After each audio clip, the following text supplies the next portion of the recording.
Cinco, dos, tres. Hey.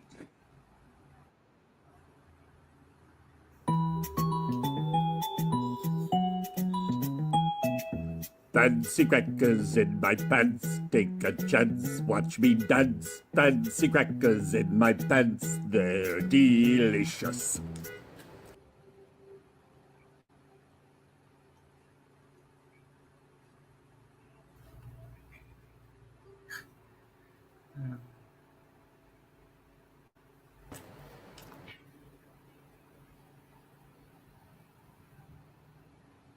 Oh. I'm sure people are like, what the fuck? That shit's hilarious. I'm not trying to pat myself on the back, but every time I watch it or show it to somebody, I start laughing. I don't know what became of me. Well, before we get into that, welcome to the Todd Jaeger Experience Part 2. It's good to know which episode you're watching. And I, of course, am Todd Quality Jaeger. Quality is my middle name. And over here we have Captain Cartoon from Yay! Discord. Okay, yeah. Fancy crackers in my pants. I guess people are wanting to know what the deal with that is. And that is basically one night at work, because I usually keep snacks in my drawer at work. And I'll have candy. Bill! Bill Weeden. Oh, although we don't. Oh, there. Oh, there you are. We have sound. That was a silent. No, that was just a silent scream. Whatever. Okay. Which I'm honestly going to say that movie I didn't think was that great back in the 80s. Silent Scream. I saw that in the theater and I was kind of like, okay. Silent scream. I don't know that movie. Yeah, I forget the name of the actress, but she was one of the supporting characters on Soap. And Yvonne DiCarlo, of course, was in it. But it was. Was that with Rod Steiger? No, that was a different movie. No, that was American Gothic. Right. Now I'm getting rustling sounds. Does anybody know what that is? Hear that? Hear that? Sounds like a little rodent scratching in the ceiling. I can only stay for a while. But, okay. Well, you were happy to have you as long as you can stay. Experience. I'm so excited about this. Yeah. Well, let me see if my fan happens to be the source of that. Like it's wind whipping at the microphone. I got a fan going on here, but it's not making much noise at all. Well, I'll see if this changes things a bit. I'll try turning mine on and see. I'm not sure. I might have to. No, I still hear it. Let me try turning this on. Great way to start the show. I might have to refresh mine. Okay. Yeah. Right. Well, we're here. Oh, there goes Captain Jack. He'll be back. But Bill, I was explaining about the Fancy Crackers videos because we played that at the beginning, and I saw that. Yeah, just letting everybody know I was at work one night and I keep crackers. Hey, witchcraft! You are right, Patricia. You are right. And I was at work and I keep fancy crackers in. Here comes somebody again. I guess that might be Jay. Yay. Can you still hear that whirring sound? No, it's gone. Okay. So maybe that Patricia said it was my connection again. Sometimes my connection. Well, Patricia said it was witchcraft, which is right. But in my drawer at work, I have a bag of fancy crackers and you hear it again now? You hear it again now? Yeah. Look, hey, folks, this is only the second episode. We're still, getting things together. So you're going to have some little glitches and things. It's, we're human.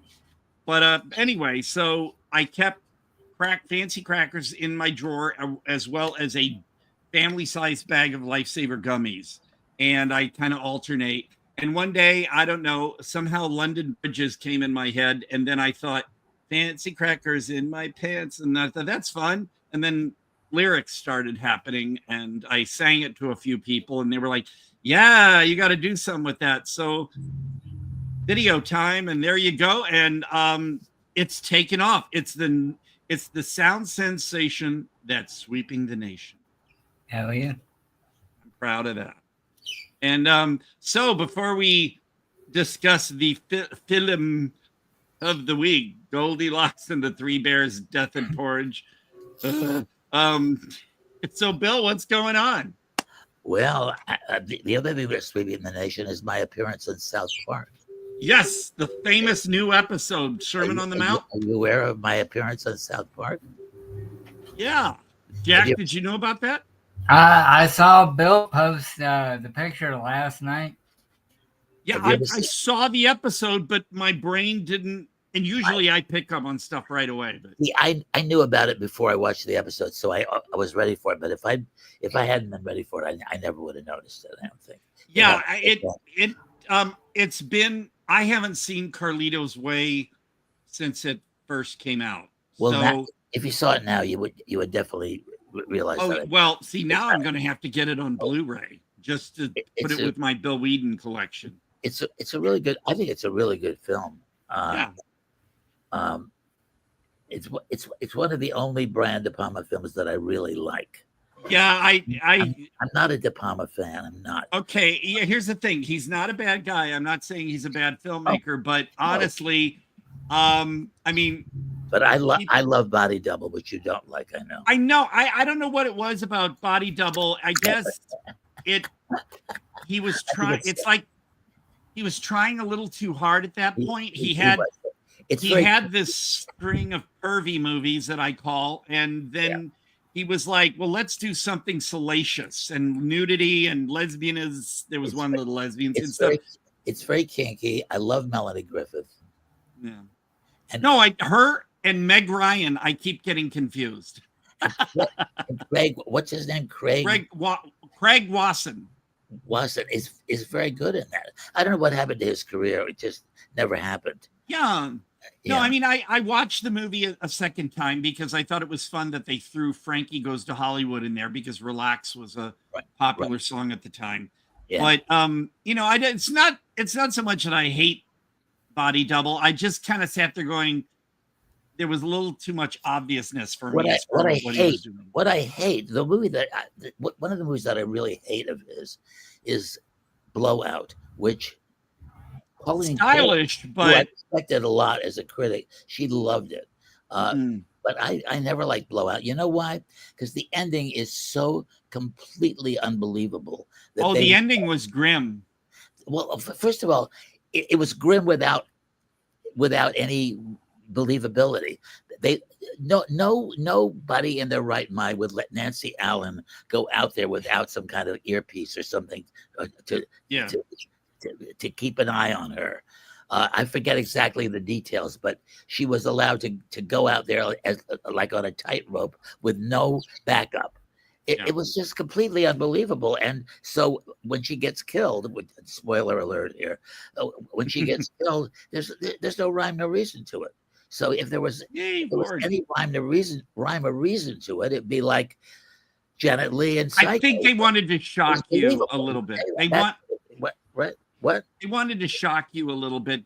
It was sort of a setup so that when it happens to her, you're like, oh my God, But I was wondering that myself when I first saw it. And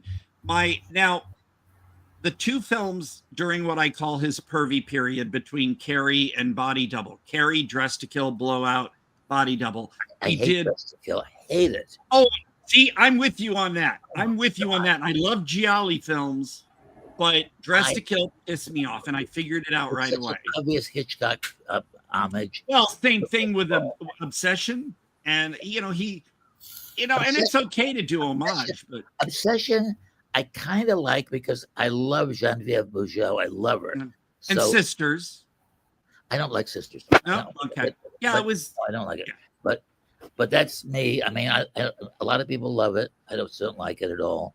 I I really do like Carrie. I think because the performances by Sissy Spacek and Piper Laurie are Oh yeah, Carrie is really amazing. Except, and people have heard me bitch about this, I think on Neil's show.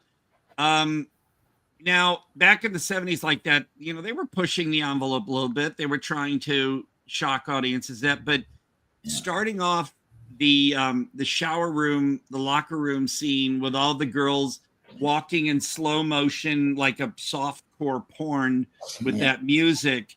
And it was just like an endless parade of the look, because I remember when I was in school, I was in junior high when that came out, and all the kids were talking about was, did you see all those naked girls? That's Really? all they talked about, because I couldn't see it I at was that too old point. for that at that point. Yeah, and then of course, Sissy Spacek in the shower, for some reason, she looked like she was almost orgiastic, and so the same thing.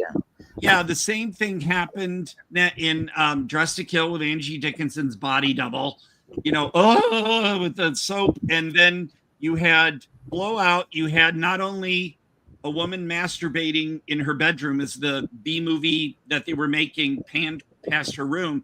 Then they went to a shower and had a woman in the shower again, a naked woman. And Body Double kind of started off with that woman and the whole drill thing and stuff. And I just thought, this is But the only two movies that didn't fit within that during that period were The Fury, which is on my list of all-time favorite films. I love The Fury. And then Home Movies. The film, he taught a film class.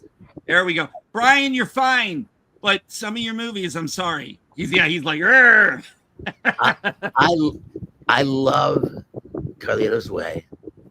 I love The Untouchables, especially the musical score, which I thought was fantastic. Was Ennio Morricone? Didn't he do that? Whatever his name is, didn't he do that musical score? I think so. All I talk about is William Katz's hair, right, Lord? I know. And Sean Connery's performance in Untouchables is fantastic. I think he won the Oscar for that, didn't he? And I think Raising Cain was interesting. Yeah, but then Black Dahlia, his, like I said, he went back into his kind of period. Oh, the scratching noise is back. I like Femme Fatale, which is later. I did not watch that one. I just got tired of his efforts. And Jack, if you notice, our scratching windswept sound is back. So, folks, I'm sorry about the weird sound. It's my fan. I'll turn it off again. Okay. Oh, okay. We found the culprit. Well, but if you need your fan, we don't want to stop you from that. Well, I don't need it all the time. Okay. I'll turn it But off. yeah, I love, and I have basically, even for the films of his I don't like, I have the soundtracks because he always collaborated with Pino Donaggio, who's my favorite score composer. His score for Tourist Trap is my favorite. And, but it's just that people hear me go on about female exploitation, and I just get so tired. And people say, well, back then, Todd, that's the way it was. I mean, yeah, but that's no excuse. And they say, well, women don't mind book, but thank you, Ward. Guys will say women don't mind seeing other women naked in movies or seeing women make out with each other. I'm like, no, it's not that they don't mind. It's that they had to put up with it because the most shocking to me of all those things is Julianne Moore in Shortcuts. Have you seen Shortcuts? Oh yeah, she's painting with no pants on, completely nude. Well, so was the other gal. Active, but Shortcuts was interesting, but it's not something I'd watch again. I love Robert Altman's early films like Health and The Wedding. I don't like Health. I don't like The Wedding. I love MASH in Nashville. Health and The Wedding had what one of my pretty good friends in it, Paul Dooley. Oh yeah, he was in an Altman movie called A Perfect Couple. Have you ever seen that one? That one is the one Altman film I have not. Yeah, he's with Marta Heflin, who I think is deceased. She was Van Heflin's niece, and I think I don't know what she died of, but did he direct Images? With Rene Auberjonois and Julie Christie. I'm not sure. I don't think so. Oh, all I thought he did. Speaking of images, I'll tell you the movies that I hate. Hate.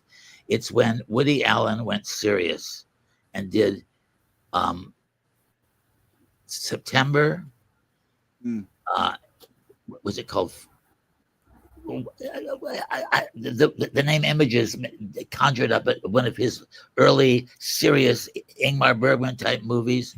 What was it called? With Maureen Stapleton. Oh, okay. Well, I'm trying to bring up IMDb and type in Images and see what we get, because Images, yes, with Susanna York, that one was directed by Robert Altman. It was, huh? Oh, wow. Yeah. Okay. And as for Woody Allen, I'm going to mention the movie. Well, go ahead, but I'm looking up the movie of his that it just pissed me off, and I felt I lost too many calories watching. Oh, Deconstructing Harry. Oh, the worst. The worst. Oh my God, that fucking movie was just I couldn't. The worst. People I don't know. I think some people love it. I think it's jumped on the bandwagon. I'm like, awful. They were on drugs or something when they liked that one. When Woody is on fire, I love his movies, but I love Sleeper. What? Yeah. Sleeper. I love Manhattan. I love Annie Hall. Purple Rose of Cairo. Sort of, not really crazy about it. First of all, I don't like it because he fired Michael Keaton, who was my favorite actor at the moment. And I'm sure Michael Keaton had a good reason for not wanting to be in it, because it's very difficult to work with Woody Allen, I think. Yeah, it just, even the directors I really like, there are films of theirs I could do without. So it's, like I said, with De Palma and all that, there are movies of his that I love. The Fury, like I said, it's on my all-time list of favorite movies, and John Williams' score. Oh, who is it? Is that Amy Irving and Roy Scheider? No, not Roy Scheider. No. John Schlesinger and Kirk Douglas, Amy Irving. Oh, Kirk Douglas. That's right. Kirk Douglas, Amy Irving, and the woman that was in. Oh God, what's her name? Carrie Snodgrass, isn't she in that? Yeah, and Andrew Stevens, and like I said, John Williams' score. If I'm going to go on a blind date with somebody, and they have to answer 3 questions, I would say, what is your favorite John Williams score? And if they answer The Fury, we're a perfect match. A match. Better than Star Wars, better than any. The Fury is an astounding soundtrack. And I tell people, what is your favorite? What is your favorite soundtrack music? This is a good question. I have 2 or 3 that stand out for me. Okay, but off the bat, I'm sure there are others I can think of, but right off the top of my head, The Fury is oh my God, I listen to that all the time, especially the 2 CD version. Oh, Vertigo. Okay. And then and Psycho. And Psycho up there too. I have the soundtrack for that. It was recreated. Bernard Herrmann. Thank you, Amy. Although I didn't like the theremin sound when she was doing that. It was a little too cheesy. It just. This is Amy Irving, is it? Yes, from The Fury. Which, by the way, Kirk Douglas was in The Fury, but then also was in the next one, Home Movies, the comedy he made with his film class with Keith Gordon. But Kirk Douglas is one of my favorite all-time actors. And people say that The Fury lagged a bit in the middle, and the Kirk Douglas. I was like, no, it was a great, just in a way, an homage to. I want to say B movies in a way, and also for those viewers wondering, I would recommend Blind Date. Oh, okay. All right. See, you're bringing up films I'm forgetting about from the past. And who was in Blind Date? That was Bruce Willis, right? Wasn't it? Right. Yeah. And so Flanagan, sorry. Yeah. So I forgot what I was going to say, but sorry. Otherwise, no. That's fine. Now we know what the deal is. You can get used to it. So basically, I forgot what I was going to say, but I'll get back to the soundtrack. So The Fury is my favorite. The next one would be Imaginarum, Aerum, It's from the film by the are they Finnish or Norwegian? I can't remember. Nightwish. They based it off their album, and it's like a cross between Terry Gilliam, Tim Burton, and I want to say Neil Gaiman, but people are pissed at him right now. It's a fantasy film. The score is lush. It's beautiful. And Nightwish did the music. And then my third would be, well, it's not in order really, but Tourist Trap, Donaggio. And I have basically 99% of Donaggio's scores. Those are my three yay. So you mentioned Vertigo. I saw a movie last night. This has nothing to do with anything except that I saw it last night. Oh, Bill just froze, but it's a good shot. Yeah, I know. I saw a movie last night by a director whose films I usually despise, Clint Eastwood, but it was wonderful. It's called Richard Jewell. Have you ever seen Richard Jewell? Yeah. You know who it's a true story. Yeah. You know who he was? Yeah. He was the guy that was suspected of bombing. He discovered a bomb at the Olympics in Atlanta in 1996 or 1980. Yeah, I remember that when it happened, and he discovered the bomb. I went through a lot. He was a hero for about 2 minutes, and then they decided he was to blame for it, and he got raked over the coals. Yep. I'm looking up the Woody Allen movie that I despise so much. Well, Deconstructing Harry, that one took me days to. Interiors. Interiors, yeah. The word images reminded me of it. Interiors is so fucking pretentious. It's just unwatchable to me. Yeah, I when a movie just gets so pompous and pretentious, I can't deal with it. Now, like some of Aronofsky's films, people say that, but movies, like Mother and stuff, holy shit.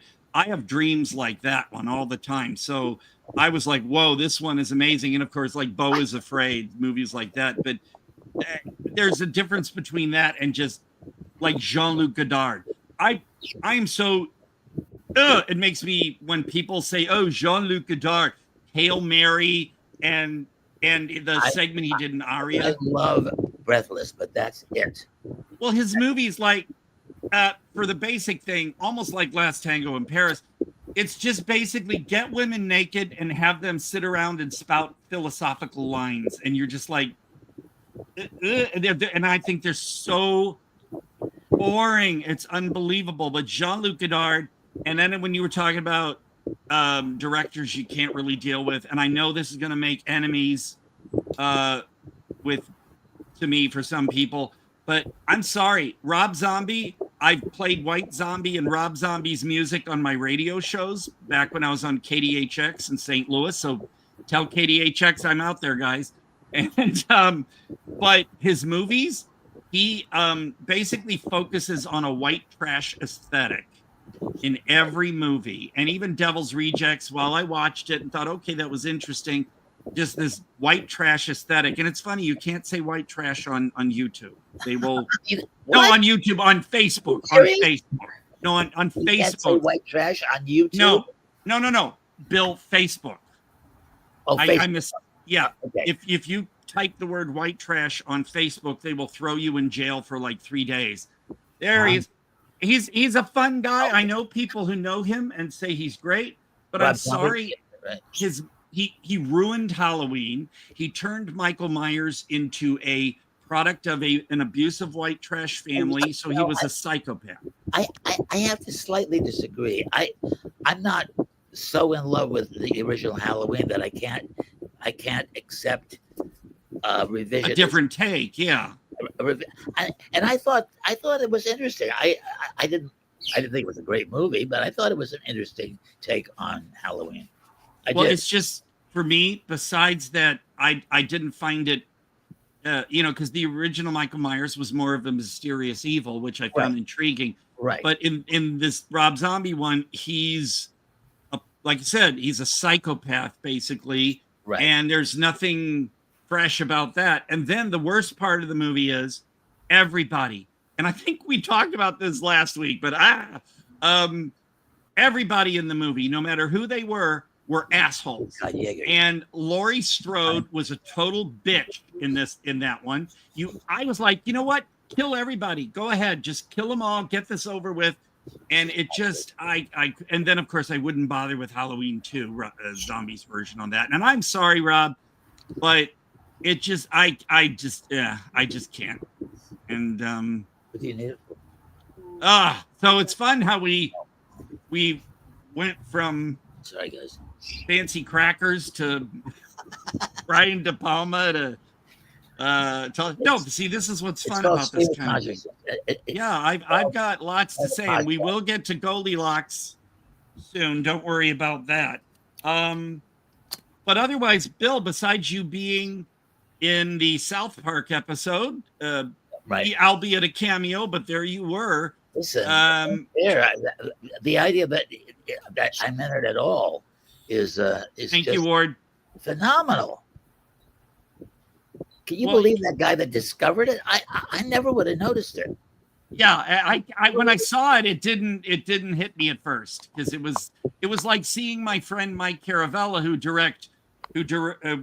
starred and created Astral Plane Drifter, the movie I'm in. He had a brief cameo in the TV series Minx. He actually had a line and all that, but apparently they didn't want to upstage the other stuff going on, so they just cut him down to one little word, and he was like there a second, but it was so quick that I almost missed it. I'm sorry? He's in the episode of South Park? No, Minx. It was a TV show on, I think, HBO it was on Stars, that was about people who ran a Playgirl type magazine in the What was it called? Minx, Minx.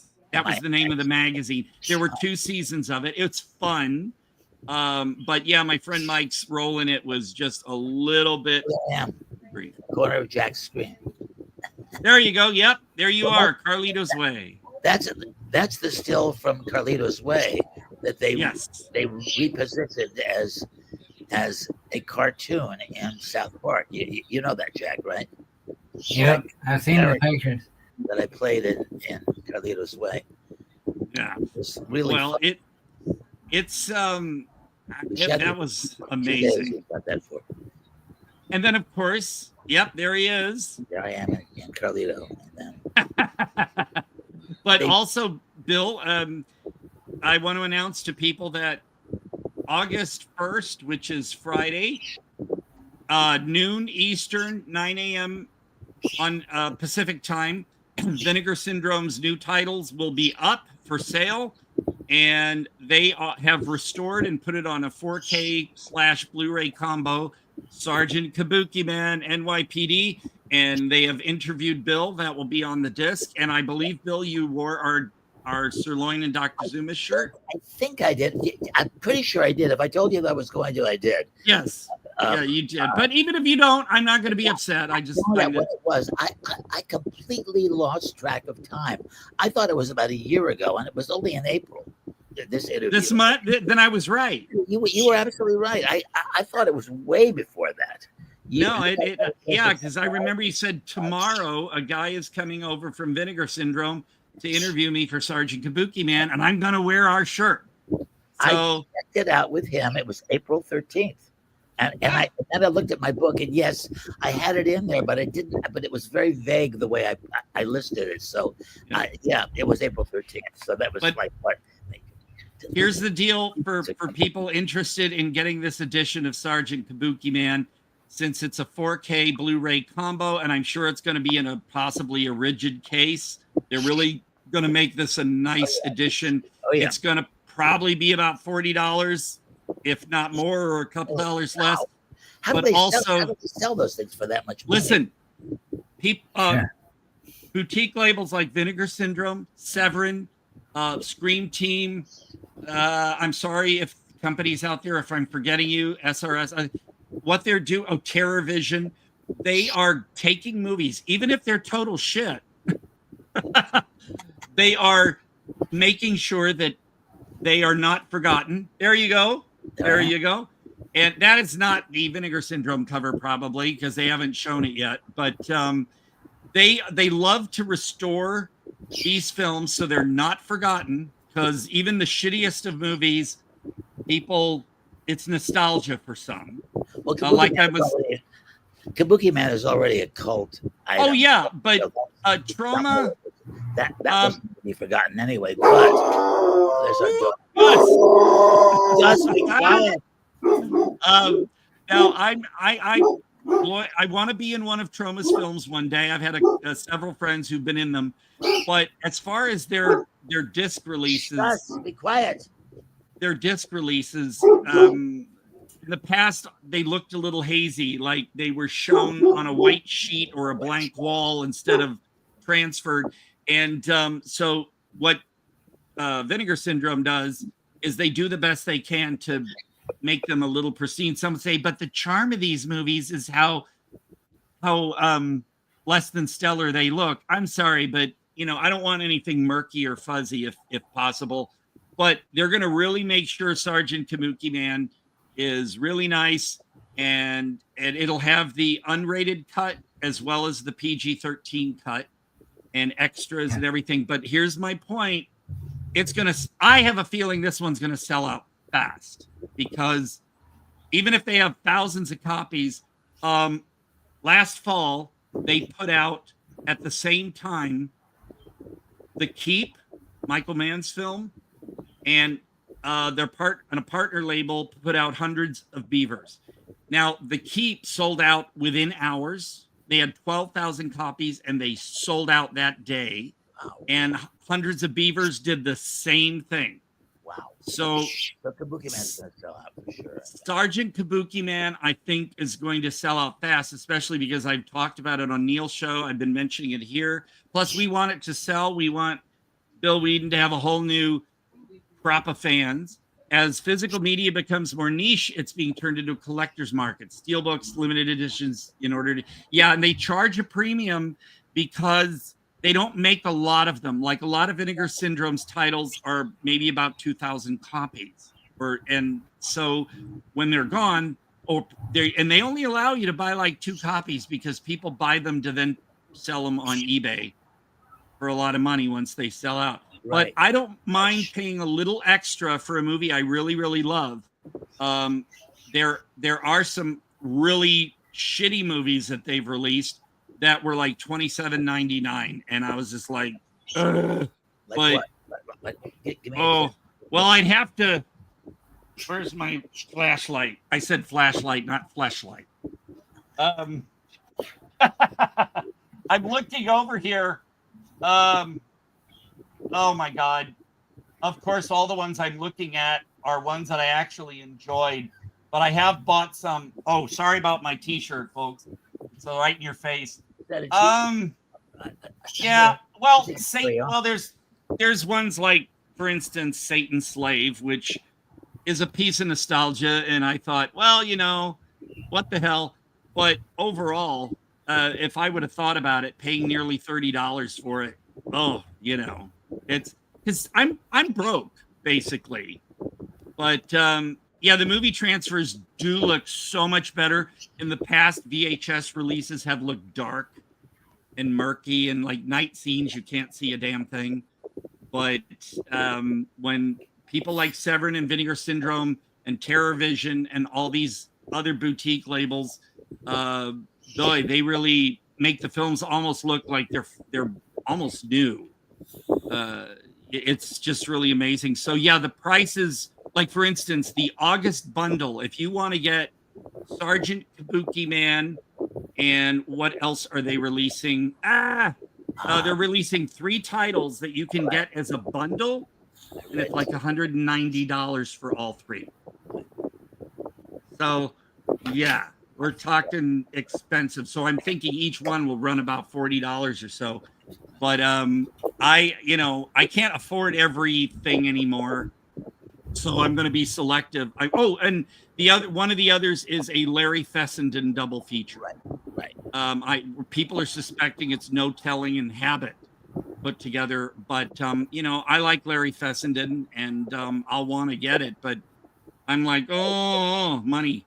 Larry's he's a very No, he's really cool. And for a while in my Vimeo videos, I used to say that I was doing an homage to Larry Fessenden because for a while my left front tooth was missing, and that's a long story. It was not my fault, but so I couldn't afford an implant at the time. And so I'd do my videos and smile, and I'd have an arrow. It would say, an homage to Larry Fessenden, because we had the same missing tooth. And he sort of uses that to his like a signature. But my voice, I lisp like Cindy Brady. I couldn't. The partial they gave me, the plastic made me gag all the time. So I finally managed to scrape and get an implant. But see, I did a voice project with Larry called Tales from Beyond the Pale. It was it was an episode. Yeah, it was an episode called Johnny Boy. It was with Shea Wiggum, if you know who he is. Yes, he's in Lake George. And Amy Simons, you know her? Okay. Yeah. And Larry produced it, and I played a weird voice. I just did woo or something like that. It was a very strange thing, but it was fun. Well, no, Shea Wiggum, I think I mentioned it last week. He's in a new film with Anyway, it's a woman I absolutely love, and of course, when I'm trying to be professional here, but he's in a movie called Lake George. It's a kind of a thriller road movie, and yeah, Shea's great. He's really great, and Fessenden. He's very very versatile too. I've seen him play all. Oh yeah, his films are never the same. No, and he's never the same. He plays right. Did you see Brooklyn 45? Did not. Oh, that one works like a play. It takes place mostly in an apartment, but the cast is great. Brooklyn 45, it was a Shudder release. I'll look that up. It should be on Shudder, I would think, if you have Shudder. I don't get Shudder. I should. Well, AMC, if you have AMC Plus, Shudder is within that. But no, Brooklyn 45, it's really good. And that one, for instance, that one sold out. The slipcover edition on Vinegar Syndrome sold out within hours. And all they had was the standard. And if you're smart, if you missed out on the slipcover edition, you can go to Diabolic DVD near the end of the month, because they're allotted so many slipcover editions, and I picked it up that way. But I'm a big deal on the slipcovers. Especially because TerraVision, Severin, Vinegar Syndrome, they give you these nice thick, sturdy slipcovers, and they're embossed, and the artwork's fun and usually fun. So I have to get out of here now. Well, I'm so happy, everybody. Bill Weeden and what was the other thing you were? Oh my God, I was going to mention this about you. Another thing. Vinegar Syndrome, South Park. What else? Well, Our Man Funk, which is in post-production. I'm planning a thing with John Dugan. Yes, you're planning it with John Dugan. There's also, we can mention planned things are Nursing Home Dracula and The Disciplinarian. Is definitely, that's a Jack Russell thing. Yep. I was going to throw in Jack's name. Very involved with Nursing Home Dracula. Well, you've got, I just hope that one day, I mean, I'm 62. I just turned 62. I know I'm so youthful, but my birthday's it's 2 weeks from yesterday. I'll be 85.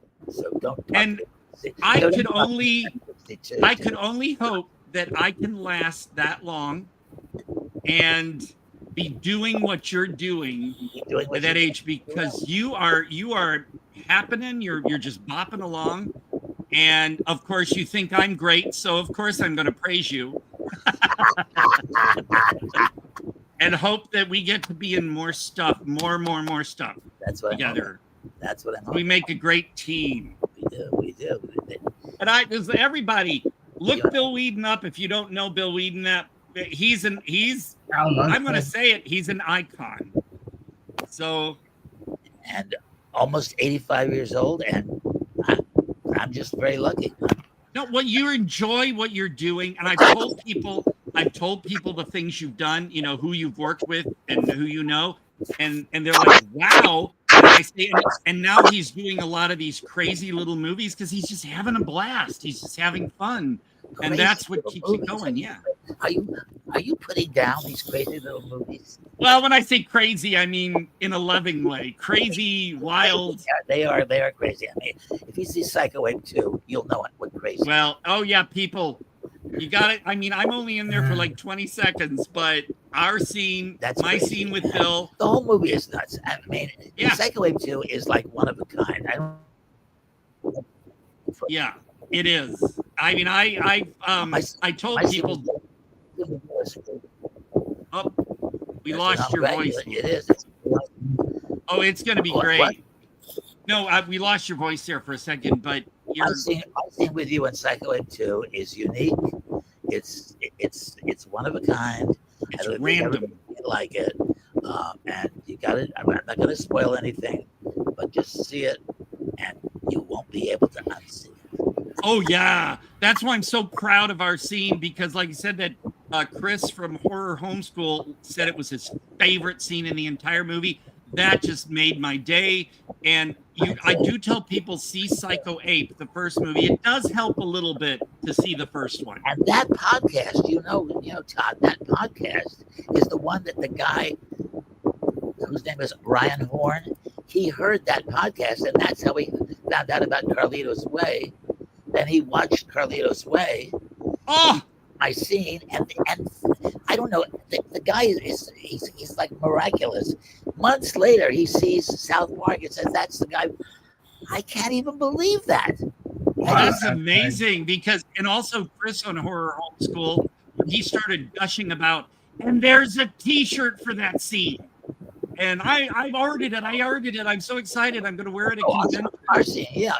Well, that podcast is why that South Park thing came to light, because this guy Ryan Horn heard the podcast, and I wonder Carlito's Way, then put it together. That I don't know. My first thought is this guy like some kind of strange psychic thing going on with him? I hope we can find out from the South. Trey Parker, in that, I hope we can find out why they picked that moment specifically from Carlito's Way. Annabelle Lecter had an idea. You know, Annabelle, she said. No, I didn't. She said they picked that because you have charisma or whatever she said. Yeah.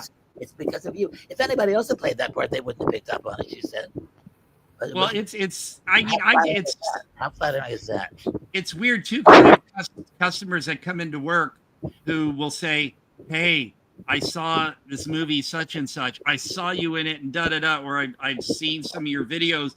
And it's like, people, I'm like, I never talked to these people before. So it is kind of weird to me when people come up and go, "Hey," especially for that sassy little movie I did 25 years ago. Todd, you have such screen presence. No, now he's going to be shy. Look at how red I have rosacea, but look at how red I'm turning. Oh, Bill, you're the greatest. I'm going to send you a cheesecake one day. You have a lot of screen presence. You really do. Here's the thing.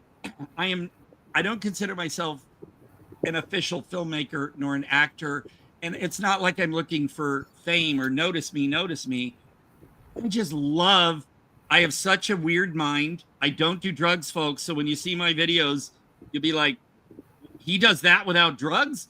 And I have so much that I want to vent, like Fancy Crackers. I had to do something with it, and I just have fun. Ryan Horn, who was the one to put that thing together on South Park and Carlito, he reviewed Psycho Ape 2. He says, "I got to come clean. I gave it a bad review." I read his review. He said, "This is not a movie. This is a bunch of stoned people sitting around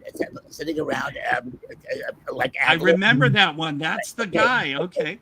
So I wrote him. I said, "All is forgiven because you because of Carlito and South Park. All is forgiven. But I got to tell you, none of us were stoned. In fact, I've been sober for over 48 years." And he said, "Yeah, that was very mean of me. I'm sorry that I said that." No, it's there are a few movies that I trashed in the past, especially on IMDb, but then later I kind of went, oh, I think I was a little too mean, so I would either pull it or revise it.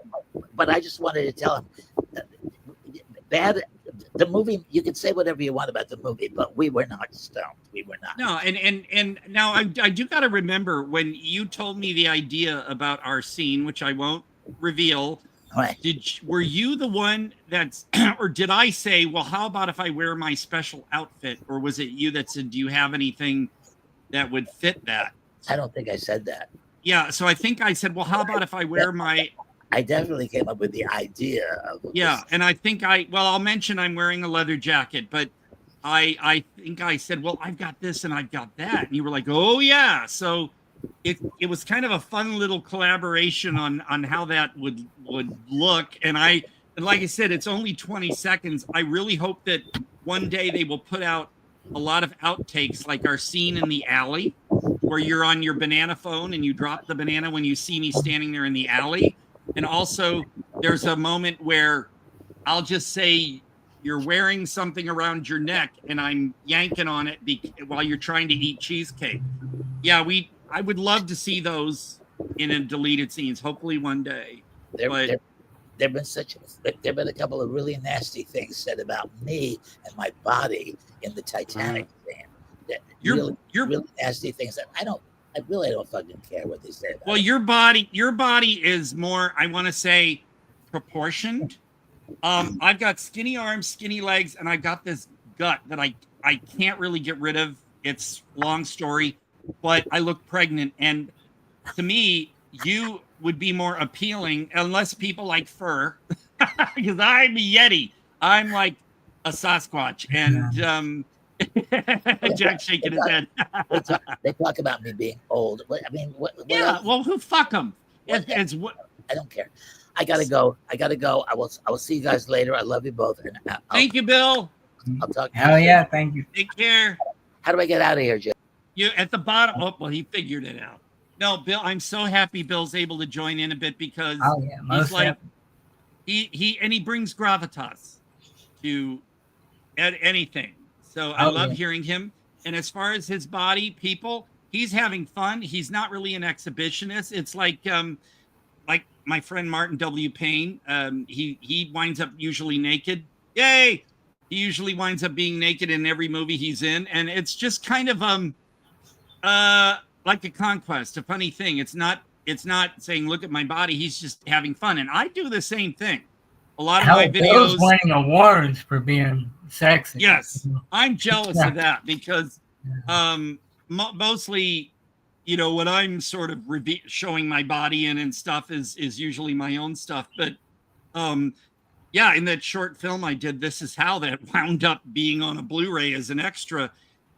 You see more of me than you usually think you would. But and again, it's almost kind of feeling free and feeling a bit brave. And some would say, well, Todd, you're always talking about female exploitation. What's your deal? Well, I'm tired of women being, shown just for guys to drool at. It's for the male gaze or straight guys. And so I usually turn the tables. As I mentioned, I think last week I did, because of my De Palma beef, I recreated the shower scene from Dress to Kill and called it Dress to Kill 2024. That's on my Vimeo channel. And I turn it a little humorous, but I just show people and I've said guys that watched it and said, oh, that Todd, that made me uncomfortable watching you. And I've said, well, yeah, Night Beast, I'm not tired of looking at women. I just, I'm just tired of them being exploited, especially like Mulholland Drive. Before we get to Goldilocks, Mulholland Drive, if you look at a lot of men's reviews on IMDb, they mainly gush about the lesbian makeout scenes. The movie, well, yeah, but boy, those hot scenes. And it's like, that's why they do these. The trailer for Atomic Blonde had the girl push the other one up against the wall and like they're about to kiss, and guys will go, oh, I'm going to go see this movie because of that. Or even Jennifer's Body, where they throw a hint that a girl's crawling on a bed over the other woman. You're like, oh, we're going to get to see girls. it's that. It's for the male gaze. It's to exploit women. One more thing I wanted to show. Now, I mentioned this to this magazine, Dark Side. It's a British magazine. They're very thorough. They cover a lot of older films. But in the back, the guy who does the cover art, there is always a gallery. Let's see if I can hold this up. A gallery of uncovering her naked body. Naked women being, I'm going to use the kind word, gushing during the lesbian scene. I'll mention that in a second. But these are women. I'll use the kind word. Oh, there's, okay. Naked women being molested. I'll use the word molested by monsters. It's like this belongs on its own website. In this, and I know a lot of women who've told me I will not buy that magazine because of they think it's misogynistic and it's just every issue in the back. There's some people are calling it a rush out and buy them now, but that's kind of my beef. I kind of stopped buying Dark Side. I like the sister publication Infinity so much better. What was the comment Ward just said that I was going to comment on? Okay, here's the thing about the one topless lesbian scene in Mulholland Drive. For the fact that you were, almost distracted by what they were saying to each other because you were staring at Laura Elena Herring's breasts, the fact that she was kind of augmented in that movie, when they're sticking straight up and she says to the other gal, "You drive me wild." I just bust out laughing. The scene wasn't sexy to me because "you drive me wild" with the sticking straight up. That was it. So I guess, David Lynch is no longer with us, but Mulholland Drive was an interesting concept, but I had so many issues with it. And honestly, being as it was Hollywood, Alien Ripley up against the wall. Oh yeah. It was, let's face it, you were looking at her panties, you were looking at it was obvious. I mean, Alien's a classic, but you can tell what they were doing there. Some would say, well, it was in context, but otherwise, no, I get really angry when it's way too obvious. And this jumping on the fantasy lesbian bandwagon where it's just lipstick lesbians, basically, and they're making out. Now, I'm going to criticize Trauma. Trauma does the same thing. They get girls topless and kissing each other. Romeo and Juliet was a big one on that. And but it just, come on, where's the guys? And one more thing again. Oh, I say that a lot, but you still got Goldilocks here. It's just like Frank LaLoggia. I'm friends with Frank LaLoggia now because I voiced him in one of Domitiano's Cristoforo's films. But Fear No Evil is a classic horror film. It was chopped up by Avco Embassy, but it's still a great movie. And in it, there is a shower room scene, and it's like almost in Can't Stop the Music, a bunch of naked guys, more butch lesbian makeout scenes. Okay, granted. But some critics and people on IMDb were like, well, the awkward homoerotic shower scene, that was so unnecessary. Funny how when that happens, people get, especially straight guys, get all riled up. But Harry, Porky's, Private School for Girls, show all these naked girls in a shower. Nobody says a word because it's for guys to like, So there's my beef. All that. Okay, so I don't know if Chris out there is controlling all the fun technical stuff. If you have a thing for Goldilocks and the Three Bears, a little banner, which looks like a lot of the generic AI. Yeah. A lot of cover. Also, that's supposed to kind of resemble The Strangers in a way, with the mask. But I'm sorry, but I'm going to say that's AI. But a lot of these, you could say, well, this fits what the movie is, but at the same time, they aren't being very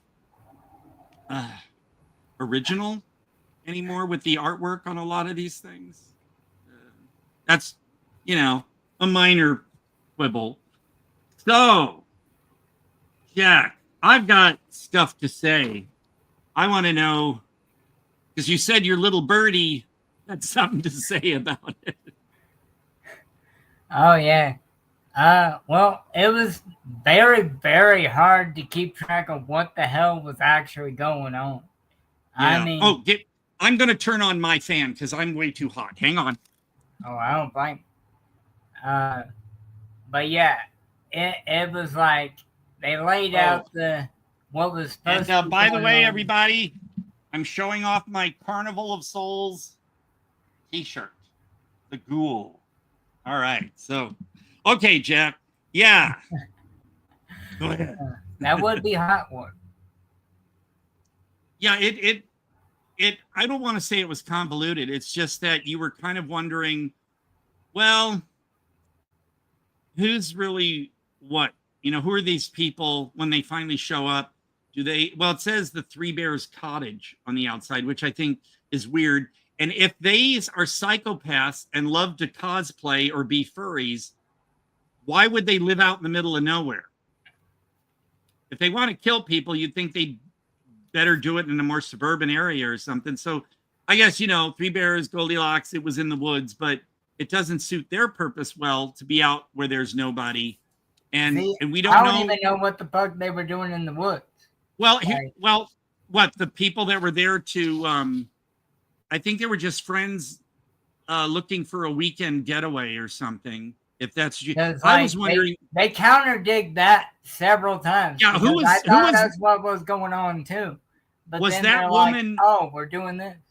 Was that victim there? Was she one of the so-called annoying teenagers that were spotted walking in the woods, or were those annoying teenagers actually Goldilocks? I don't know if that's the chick that just mysteriously disappears because they're like, oh, Nicole disappeared with the car.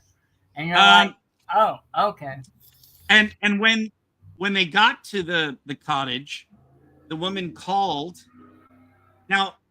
and said, oh, they said they sent us to the wrong location. So were the Goldilocks and the Three Bears the ones posing as the owners to get them to go to the cottage so they could get none of it? And I know some movies don't need explanations. Some movies are better off without them. Like some people are pissed at the ending of Cube. I think it's wonderful. Intelligent horror slasher in the vein of Wes Craven. I don't think so. Intelligent. All right, I'm going to get to a quote because obviously people get it by now that we had problems with this. Horror Asylum said that the film is a bold and imaginative reworking of a beloved tale. It challenges traditional narratives with its dark, horror-infused vision. Reese has created a unique and twisted version that is intriguing as it is terrifying, ensuring that this film leaves a lasting impression, fresh and darkly creative take. I'm going to disagree. It's different, but the movie, everybody kind of acted like they were on Xanax. Especially the character Simon, who was so milquetoast. And honestly, did you notice everybody was dubbed? Oh, yeah. Yeah. And some of the mouth stuff didn't match, but the voices sounded disembodied and louder than what. Well, see, I thought it was bad acting at first. I thought they just couldn't, get their lines right or something. A positive, Beards. The jazz character, the Sikh, I just couldn't stop looking at his beard. That was impressive. Oh, yeah. That was a plus. And there were some competent shots. But nowadays, everybody is using drones, for flying over the forest, following a car down the road. But what I noticed was and I don't think this was an ITN release. It didn't say, but you notice when it's following a car on the roadside, watch the trees. It's jerk, jerk, jerk, jerk, jerk. Instead of a smooth pan, it's just everything kind of herky-jerky. And that always bugs me when I see that. But this film, I will say right off the bat, I said it's about people who do everything wrong and all their decisions are bad.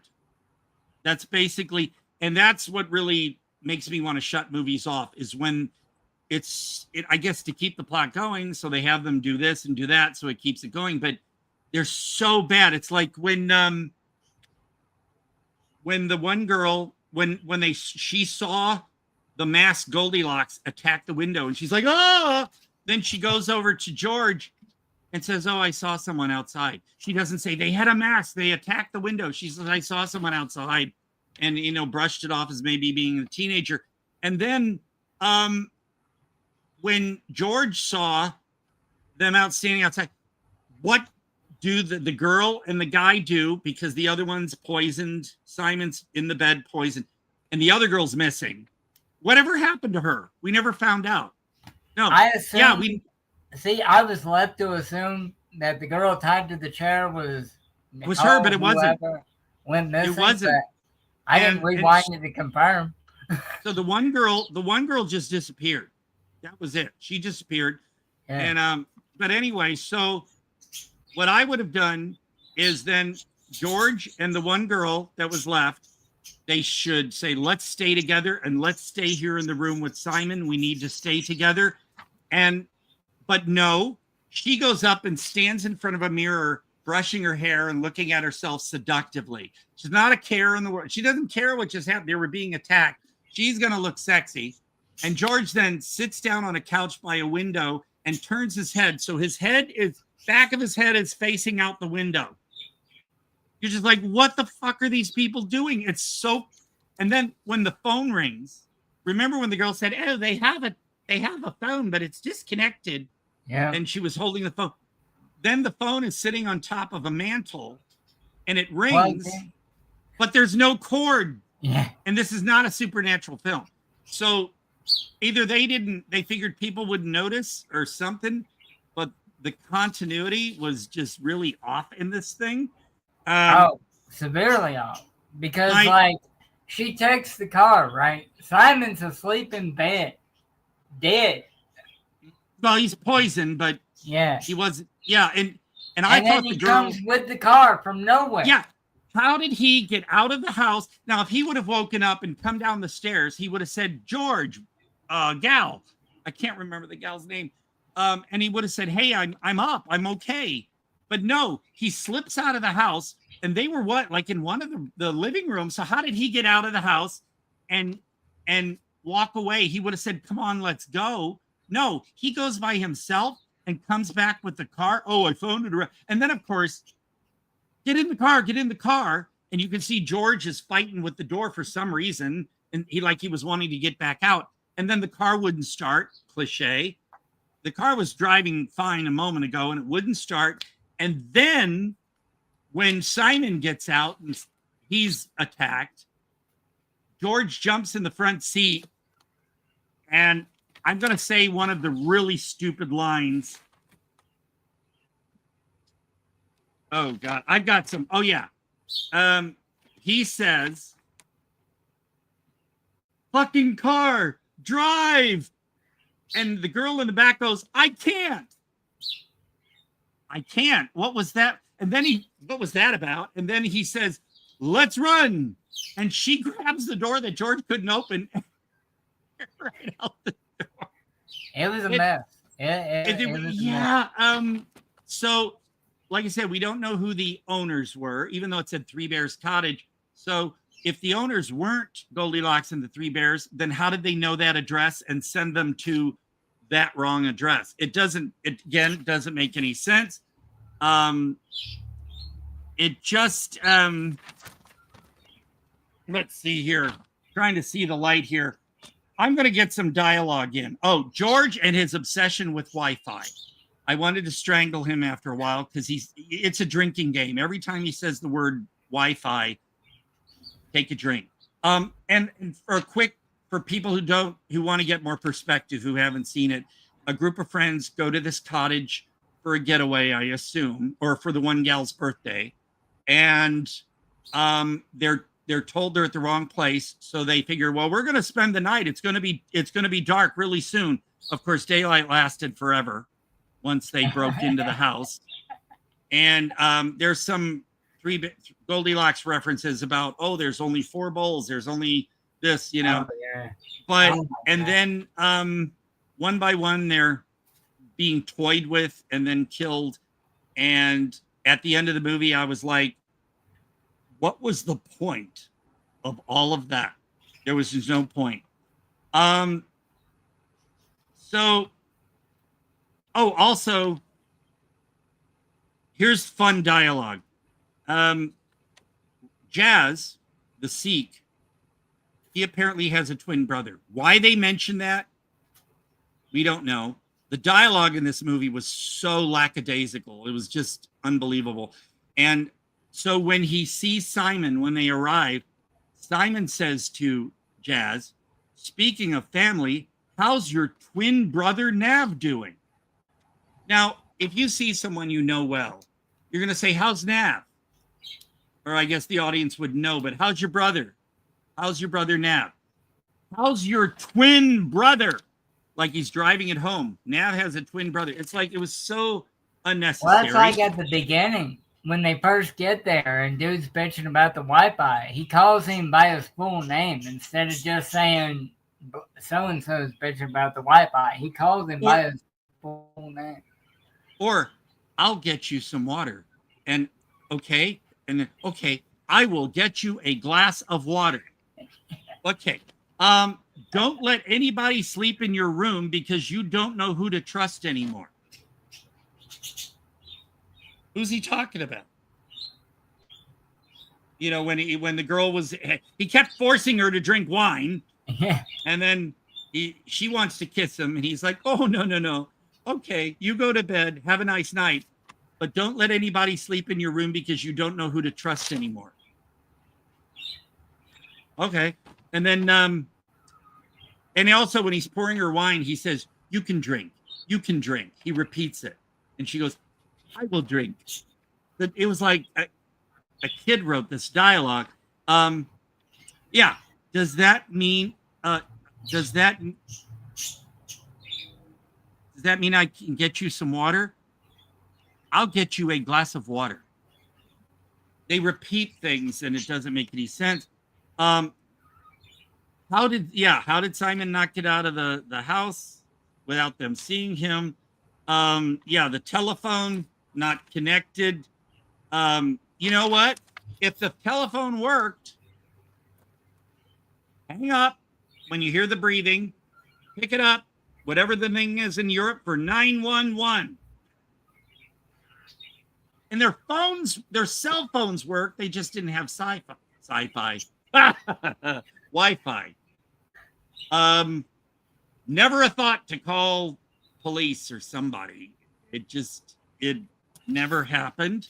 And here's one of the best ones. You untie her fast, and I mean fast. Okay, I need to go get changed. Yeah, yes. He's wearing a nightie that could be worn as a dress if you need to, and they could, with a nightie like that, she'd be able to run faster anyway. No, she's got to go get changed first, and she changes into an entire outfit. The girls out there are going to be killed. No, I got to go get changed. Yep, they literally just like, change. Or yeah. That's the dialogue stuff. Okay, so yeah, stay together, man. Don't separate. Don't go off and look at yourself sexy in the mirror and the other guy sleeping on the couch. I mean, they acted as if they weren't in danger or they didn't care. And I mean, if I had people outside like that, I'd be worried they're going to break a window and get in or something. I'd be like watching the windows, stay together, protect each other. And then, don't go into different rooms, watch the windows. They all acted too casual about what was going on. And what's the point of George wandering outside twice? If you timed the second time he went outside with his light on his phone, it take that out of the film, that's a good chunk of time. I think they just wanted to pad it. And yeah, he was like scared and everything. Stay inside. Yeah. And Jazz ran off. Remember, he ran off into the woods during the daylight. Why did he come back? And then when he came back, and they didn't show how they captured him. Suddenly he was just there tied up in a chair along with the gal and along with George. And like, okay, how did they capture him? Then he gets away and he runs fast. But no, the one bear, they're wearing masks, chases him down. And, you know, Jazz looks like with his nunchucks and stuff that he could fight really well. So he does one little move and the bear just knocks him down like he's nothing. Yeah. And he's captured again. And they show something coming at like POV. You never see Jazz again. Just like that girl went missing. Yeah. So, you know, otherwise sits with, oh yes, Jazz comes back. I covered that. And also when she went to tell the lady, the final girl goes and finds that remote cabin with a couple. Instead of saying it was Goldilocks and the three bears, even though she was all sad and upset, she could have just said, people wearing masks were killing my friends. And the other woman, like, it should be fine. It will be fine. I'll call the police later. No, tell them they're wearing masks. They're killing my friends. Call the police. Yeah. Why she felt she had to wait for her husband to come home like some subservient wife, I don't know. As soon as it gets suspicious, just call the police. She said something's not right to her when the husband came back. And by the way, how did the husband pull up outside and surprise the wife without her knowing? The girl, like when the husband is hurt, saw the door move on the trailer and he goes out there to go inside. He just kind of casually looks inside like, I'd go get a gun or something. You know, we could have solved this issue if somebody had a gun. And well, no, that's not a pro-gun statement, folks. I'm not, you know. But when the guy is in the trailer and he hears his wife scream, he first goes like this, and I would think that's a signal to go see what happened to her. But instead, he just starts looking around more. I'm like, no, your wife was screaming. And then the final girl is asleep on the bed in this couple's house, and she doesn't hear the wife scream in the next room, but a little thump on the door, she wakes up right away. I don't get any of that. So all I'll basically say is if this movie were made in the 80s, out of nostalgia, some people might say, oh, it's bad, but I love it. No, I don't even think if it were made then it would. But again, like I said, with ones like Vinegar Syndrome and some of the Severin ones and stuff, the worst movies could be released and people will snatch them up either to collect or just say, well, it's part of the past, it's nostalgia. But this one, it was, they didn't have a complete solid idea. And there was so much like, you couldn't explain, well, what happened to this? Or why didn't this? It's because they didn't have any answer. They just said, well, let's move on. We won't worry about that. And it was, I mean, I finished it. I watched the whole thing. I wanted to jump, hit the button that said skip ahead 30 seconds or something. And of course the advertisements, because it's on Tubi, kind of made the movie seem more than twice as long as it should have been. And that movie was an hour and 26 minutes, I think, which I couldn't believe they stretched it out. Again, they padded it. George going out a second time and you're following him wandering around. And yeah, again, who is that girl? Who's that girl who is that girl? The one with the gun to her head. Yeah, I don't think that was Nancy either. It was just one of those, it could have been one of the teenagers. Like I said, I don't know, but I thought it was going to be the first girl that disappeared. That would have made sense. Yeah, but- we don't know what the hell happened to Nicole at all. and Because when supposedly she took off with the car, and everybody was like, yeah, that's what I thought. Yeah, but then if the car was found around the corner, that would mean she was caught. So where was she? And then when the bear attacked that girl in the chair to pull out a tooth or something and then grind her face, his back was to the house, so the girl in the house couldn't see what he was doing. They were doing this so that hopefully the girl would see and go, "Oh my God!" But he was blocking the view, so that was really, yeah. When I look at that quote, intelligent horror slasher. Well, you know what? In the vein of Wes Craven horrors, let's face it, Wes, while he's got some classic stuff out there, he didn't do it. Not every film of his was amazing. And I'm going to say it, Last House on the Left, when I saw it way back in the 1970s, I was, whoa. But again, you know, the female exploitation, that movie, it angered me a bit, especially because if these girls were being sexually assaulted, the camera made sure you saw every part of their body.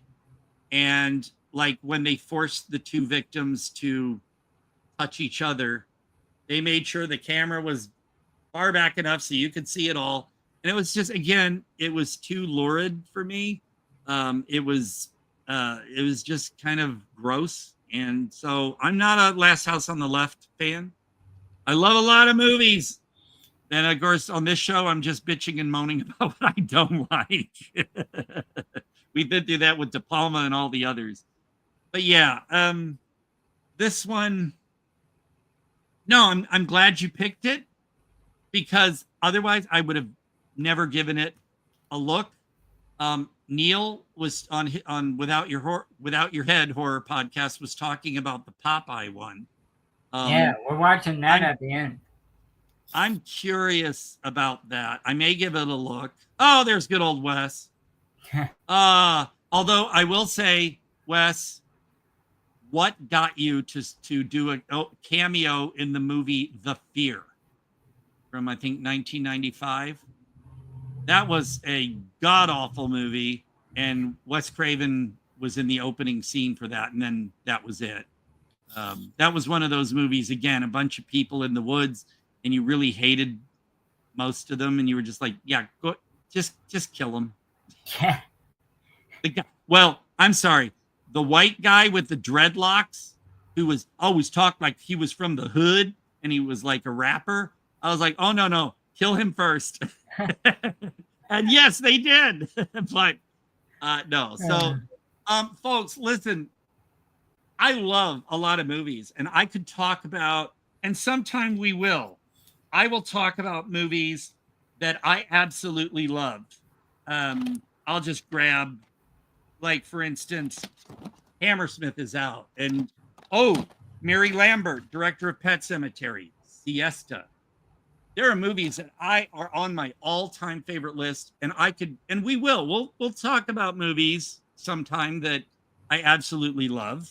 I do want to do a shout out, because when Chris gives us the signal eventually, so I can know to wrap it up, so I don't get too.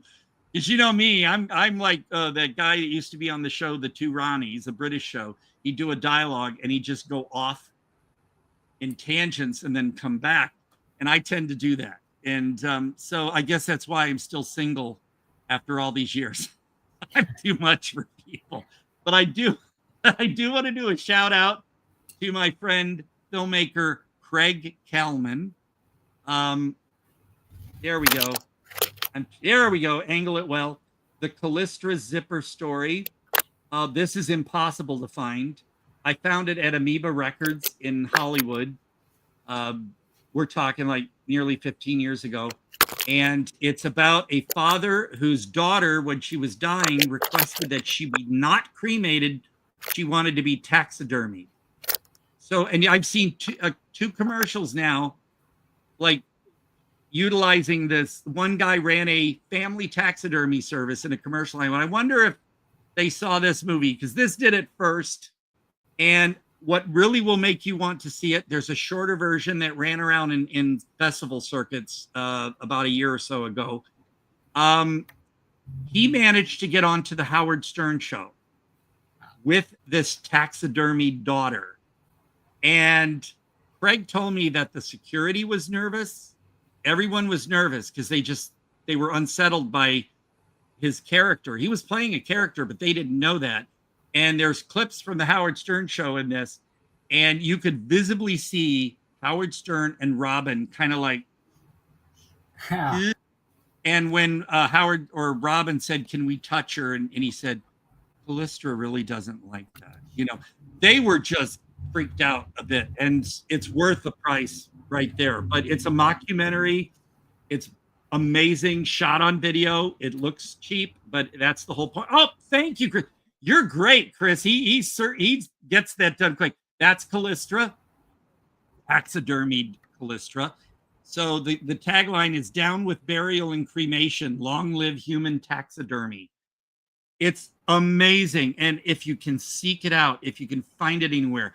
See, now I've seen some truly shitty shot on movies, video movies released by the partner label with Vinegar Syndrome. You got a VH Shitfest, Culture Shock, even DeGosser. They will release shot on video, some of them total atrocities. They're just, I bought one, was Uncle Phil's Home Movies or something, and it was, oh my God, I couldn't get past the first 15 minutes. It was awful. But this one, I have begged Severin for their Intervision. I've mentioned it, in the Vinegar Syndrome fan group on Facebook. Somebody get the Callistra zipper story. You've got to release this because Craig would love to have it released again. It would really be it would be a cult item. I can guarantee it. But again, how do some of these really, thank you, Chris. I'm constantly impressed. There's Craig Kelman. That would be after he shaved his beard because he had a fuller beard throughout the mockumentary, but him with Callistra, I think that might have been for the Howard Stern show there, because I think in that segment he didn't have the beard. But, because I think Howard Stern said it looks like a dummy or something, but they were treading lightly. They didn't want to accuse him of anything because they were genuinely unsettled. And it's amazing to pull off a stunt like that. That's the kind of stuff you'd see on those, what are those three guys that do the pranks on people, and they're always laughing everything they do. They had a movie made out of their stunts. Oh God! Oh, the Impractical Jokers. Yes, Impractical Jokers. Even Tom Green, doing stuff like this. Candid Camera. I remember as a kid watching Candid Camera. But this is, and you might say obviously it's a mockumentary, but it's so, you'll be like, you'll want to see this through. It's so weird, so strange. And I am very, very impressed and admire someone who can pull off something like this. And the mind, that there's something fun going on in their mind that you just want to know this person well. So that's that. I guess I'll also mention too that on Neil's last show, last Thursday, he had Mexican filmmaker Isaac Esban on, and Isaac has a new film called Parvulos, or Parvulos, Children of the Apocalypse, or Hijos del Apocalipsis. It's different. It's amazing. It's one of the infected movies, not the undead zombie thing. So, and he stresses that in the interview. It is the infected. But I tell people, one of the ones I'm recommending to customers at work, when I said, if you want something unusual and a little challenging, but you'll be so glad you watched it, Isaac Esban's film, The Similars, Los Parasitos. like a really cool Twilight Zone episode. Nice. It will boggle your mind. It's amazing. And then I didn't see Evil Lie, which was after this one, but El Incidente, The Incident. This is, again, as weird and mind-boggling as The Similars, although they are very different stories. And for the English language release, this movie should have had a theatrical. It's, I guess, because it didn't have huge stars in it. Parallel.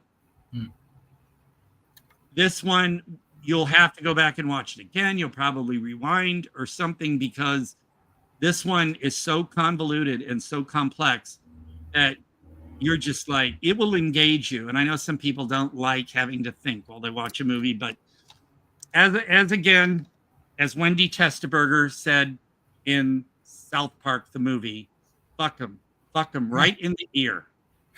So otherwise, I guess what's funny is Bill won't let you get away with that shit. Like if you put something in a script, Bill will ask you 100 times why the fuck that's there. Like he wants to know why shit works. Like we came up with a GPS situation, right? Like this chick had to find out why this person was somewhere. Well, Bill made us explain that shit for 45 minutes before we finally had a good enough answer to why this person was doing what they were doing. Yeah, I love that deep thoughts. I know we're getting really deep. No, sure. There are a lot of movies out there that are purely brainless, and I've got a kick out of them. But I am not easily spoon-fed shit. I kind of want a little bit of continuity. Well, I want continuity if possible. Like, I love nonlinear films because, you know, like, what was the one about the gal recently who was in the woods running, and you thought she was being chased by a killer, but every scene was out of order, and then it came together. It was last year. Oh my God. I guess, you know, doing a show right after I was. Nature? I haven't seen that. No, that was not In a Violent Nature. I've got the movie. Again, I guess when you're put on the spot, like when someone says, "What's your favorite blah?" You're like, ugh. So I'm left. But I do like a bit of understanding. On my short film, This Is How, one person, before I told them, they said, God, there were so many continuity errors. And I was like, those weren't really errors. You know, because when you finish watching the short film and the title comes up, you're like, oh. And it's like, some I didn't do on purpose. Some happened. Like when I was outside and I looked at my watch and I showed a close-up of my watch, when I come inside and shut the door, I no longer have a watch on. And that was an accident, but it fit what I was doing perfectly. Again, I'm not going to reveal in case people run across my short film. They can, it's only 14 minutes. There's a sassier 17-minute version, but that's private. You got to have exclusive access to that. But it's just, I like to have things kind of have a reason. Oh, I say kind of. I'm being lenient, you know. It's just, yeah, like Goldilocks. Holy shit.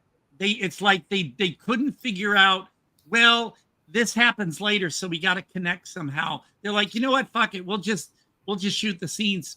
Maybe people won't notice. Well, it's even in that, like, trying to decide what the fuck they were doing there in the first place. Because, like, one person's like, we're going to film something later on, or we're going to be up all night filming. And then I forgot that part. And then everybody goes to bed. It was like, yeah, well, the one thing for sure, like you said, we got to figure out a way to stay here because it's getting dark soon. And I remember her saying, feels like we've been driving for hours. Well, sleep in the fucking car. I would never break into someone's house. because then somehow it could come back to them, you know, later, even if they left. But obviously, if they would have left, if they would have done things other ways, closing remarks. Thank you, Chris. Because see, I'm not looking at the clock. You know, there wouldn't have been a movie. So, you know, you got to give them a little leeway here. But overall, the movie left me asking more questions that it distracted me. And I was frustrated. So that's my take on Goldilocks and the Three Bears, Death and Porridge. Yeah, there we go. Who is that girl? That movie should have been said, "Who's that girl?" Like the Madonna. And so, what are your closing remarks on this? Or anything? I mean, I was expecting it to be like The Strangers, and then to pick, like, literally pick them off one by one. But then you're even more confused when they do start picking people up. I'll tell people right now, I wish I had the movie handy. If you want a perfect movie about people going to a remote house or cabin and people getting killed, and yeah, it's a youthful cast, but it was for a reason. It made sense. Watch Sissy. And it's on Shudder.